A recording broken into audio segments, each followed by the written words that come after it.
Ciao a tutti amici di 10 su 10. Oggi parlo di un argomento che sicuramente può interessare a qualcuno. Ma noi ci possiamo difendere con una fionda? Sigla!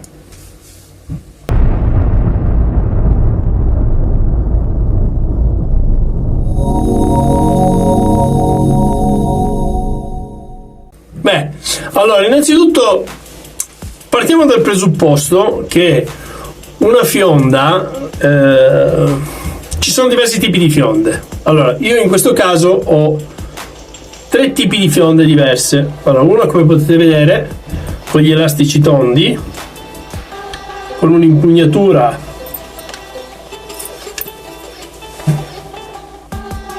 questo tipo di impugnatura qua, quindi ti permette di prendere bene la mira, poi si può tirare dritto o anche come vi trovate meglio voi.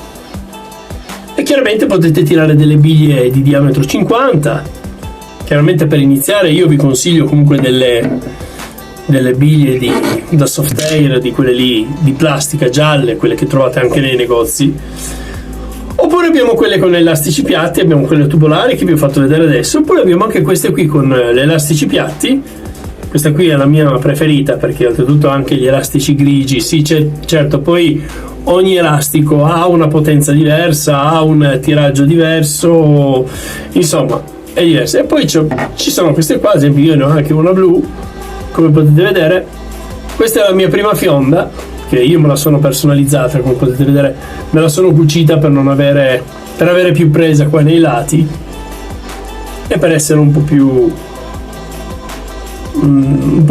diciamo ergonomica nella tenuta. Questa qui è la migliore, infatti. Ecco, ora vi spiego una cosa veloce. Quando tirate con la fionda, non è che uno dice io tiro con la fionda, ci giocavo anche da piccolo. Allora, sì, la fionda in sé è un'arma vera e propria, per questo che ora io vi voglio fare questo discorso, perché una fionda, se uno la sa usare, può arrivare anche a una potenza di 12 Joule.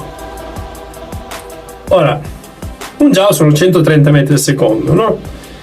Io il calcolo dei Joule ve lo farò poi ci sono altre persone che fanno questi calcoli. Io mi baso sugli obiettivi che centro, sui tiri che faccio e sulle lattine che sfondo e sulle bottiglie che spacco. Allora, io quello che vi posso garantire è che comunque la potenza è quella, mentre una pistola da soft air, come io ho fatto anche i video precedenti, dove una pistola da soft air può arrivare a 1 Joule di potenza massimo, perché comunque ce n'è anche che arrivano 2, in base anche al tipo di gas che gli si danno, che si usa, alla temperatura esterna, in base a tante cose. Ecco, una fionda con un buon tiraggio non è da meno, insomma, può arrivare a una potenza anche devastante. Poi ci sono appunto le biglie. Io ne ho di tanti tipi, da biglie in ceramica, biglie in vetro, biglie di ferro. Io comunque consiglio, ad esempio vedete, questo qui è questo è il mio attrezzino che io uso, vedete, per mettere le biglie di ferro con una calamita. Cosa faccio io? Adesso c'ho il cappellino, però me la appendo al collo, no? Con un santino, me lo appendo qua, stacco la biglia e mi passo il mio tempo a spaccare lattine, no? Allora, quello che vi voglio dire, si può usare come difesa personale? Certo, si può usare come difesa personale, dipende dall'abilità e dalla velocità e la capacità che uno ha nel mettere subito, e anche la freddezza, nel mettere subito la pallina sul pouch. Il pouch è questo qui, vedete? Allora, io tiro la mia prima biglia. Allora, a parte che io generalmente tiro in questa posizione qua, vedete, l'elastico deve essere molto dritto. Io ora lo vedo dritto, però magari voi no, molto dritto, e devo puntare questa parte qua centrale e regolarmi su e giù in base al tiro. Non è a furia di farlo poi si diventa bravi. C'è gente che veramente, se voi cercate su YouTube, trovate dei fenomeni, gente che tira da 30-40 metri e acchiappa degli accendini, robe fuori da normale. Io tiro distante, ho fatto anche dei video, se voi li andate a rivedere, dove tiro con la fionda, ma sinceramente, cioè, tirare da quella distanza e a volte prendere addirittura degli stuzzicadenti, vuol dire veramente avere una come si può dire, un'insistenza, cioè in poche parole una forza di volontà andare avanti, e fino a che io, ad esempio, avendo anche problemi alla mano, non riesco ad avere questa elasticità che può avere uno con la fionda, questa gente qui. Comunque sì, ci si può difendere allo stesso modo come ci si difende con una semplice arma, tant'è che in alcuni paesi è anche vietato, ma lo è anche qui, perché se in caso veniste presi con una fionda, chiaramente non è che siete passibili di chissà che cosa, però chiaramente in un luogo comunque dove c'è della gente o in certi posti, se vi beccano con un'arma del genere, chiaramente potrebbero farvi delle storie, insomma, in poche parole, potrebbero chiedervi ma dove vai? Poi se avete anche delle palle dietro, diciamo che è ancora più pericoloso. Se andate in un campo di tiro, siete in casa vostra, nel vostro cortile, e tirate con la fionda, allora a quel punto lì potete fare quello che volete, nessuno vi può dire niente. Chiaramente fate sempre molta attenzione, perché una fionda può spaccare dei vetri, può fare dei danni, può essere pericolosa, accecare qualcuno, e quindi insomma è pericoloso. Io sinceramente ci andrei molto caldo. Sì, si può attaccare, può essere pericoloso. Se voi vedete negli Stati Uniti ci sono anche dei video dove fanno vedere di gente che addirittura tira dal balcone per acchiappare le persone. La fionda nasce comunque come strumento di caccia, perché soprattutto quelle che hanno un elastico più rigido e più difficile da tirare vengono usati per la caccia alla beccaccia, a uccelli di piccola taglia, a lepri, a questi tipi di cose, però generalmente viene usato per quello. Poi ci sono delle competizioni internazionali, anche in Francia ad esempio fanno delle gare di fionda dove ci sono tantissimi competitor di tutto il mondo che vanno a disputare, mi sembra a Parigi se non sbaglio. E poi ci sono anche qua, ad esempio a Gualdo Tadino abbiamo ogni anno un campionato nazionale dove fanno le gare di fionda, e vengono a partecipare parecchie persone, e ci sono gente veramente brava.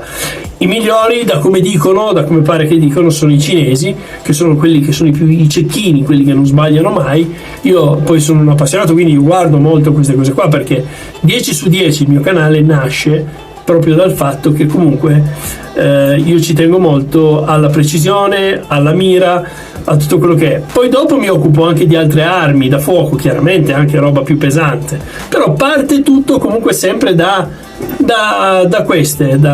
fionde, che sono state quelle che mi hanno fatto rinnamorare delle armi nel tiro a segno, insomma, ecco, perché io da piccolo ero un appassionato di coltelli, però armi vere e proprie non avevo mai, fino a 3 anni a questa parte, usate o cose del genere. Comunque, per farla breve, questo era il mio discorso per quanto riguarda le fionde. Ricordatevi sempre che se volete fare prove, fatene quante ne volete, fatene tantissime, perché è importante come difesa personale in casa. Usatela pure tranquillamente. Ricordatevi solo che però non dovete sbagliare, perché una fionda, se non siete veloci, non siete molto freddi, una volta che avete tirato un pallino poi dovete rimetterne subito un altro e ritirare di nuovo, e quindi dovete avere quella capacità, anche mettervi a allenarvi a mettere la pallina e tirare immediatamente, perché se non lo fate, chi si avvicina verso di voi e fiuta che comunque voi non siete abbastanza pratici, poi chiaramente non si può paragonare una fionda a un'arma da difesa personale, o anche magari, non so, uno spray a un peperoncino, roba del genere. È chiaro che sì, la distanza c'è, perché comunque devi avere una certa distanza per colpire, però chiaramente il rischio di mancare l'obiettivo è molto alto, soprattutto in preda magari, non so, all'ansia, alla voglia di andare a colpire, che può essere difficile da portare a segno. Beh, io oggi ho parlato delle fionde, e questa vi ho presentato anche le mie. Questa qui è tubolare, è quella che io ci tengo di più, perché questa spacca. Questa è una forse delle più potenti, insomma, delle più potenti per me. Poi sai, ognuno ha le sue tecniche, ha le sue cose, io non discuto mai nessuno, infatti non mi metto mai a competere con gente che né è più brava di me e soprattutto chi ne sa di più, perché sì, tutti ti dicono quando parli di fionde, ma io da piccolo anch'io usavo le fionde, per carità. La fionda usata da piccolo è un conto, magari tiravi a un vetro per fare un dispetto sì, che non è il massimo, comunque magari tiravi a un vetro per fare una fionda. Oggi come oggi, se sei bravo a usarla, puoi essere pericoloso, molto pericoloso, ed è per questo che noi 10 su 10 è vietato sbagliare. Mi raccomando, lasciate un like se vi è piaciuto il mio video, se vi è piaciuto il mio discorso, e mettete il segui, e noi ci vediamo alla prossima, ok? 10 su 10 vietato sbagliare. Ciao a tutti.